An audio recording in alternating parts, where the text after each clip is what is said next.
അള്ളാഹുവിന്റെ വിശുദ്ധമായ ഖുർആൻ പറയുന്നു, ഒരു ദിക്ർ ഞാൻ പറഞ്ഞു തരാം, ഇത് ഇന്ന് മുതൽ അങ്ങ് പറയാൻ തുടങ്ങിക്കോ. ഈ പറയുന്ന ദിക്ർ നിങ്ങൾ പറഞ്ഞ അള്ളാഹു നിങ്ങൾക്ക് നൽകിയ നിഅമത്ത് മരിക്കുന്ന കാലം വരെ നിലനിർത്തി തരും. അള്ളാഹു ഭാഗ്യം തരുമാറാകട്ടെ. പറഞ്ഞൂടെ ഇന്ന് സൂറത്തുൽ കഹ്ഫ് ഓതിയില്ലേ? ആ സൂറത്തുൽ കഹ്ഫിനകത്ത് അള്ളാഹു 2 ചെറുപ്പക്കാരുടെ ചരിത്രം പറയുന്നുണ്ട്.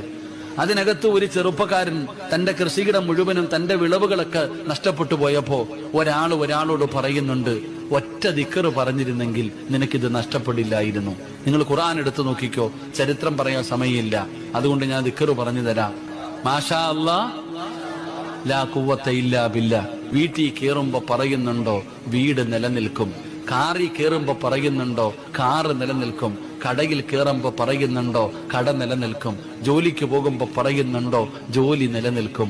മാഷാ അല്ലാഹ് ലാ ഖുവത ഇല്ലാ ബില്ലാഹ്. അല്ലാഹു നൽകിയ നിഅമത്ത് അല്ലാഹു നിലനിർത്തി തരുമെന്ന് നബിയുനാ റസൂലുള്ളാഹി സ്വല്ലല്ലാഹു അലൈഹി വസല്ലം. അല്ലാഹു നമുക്ക് ഭാഗ്യം നൽകുമാറാകട്ടെ.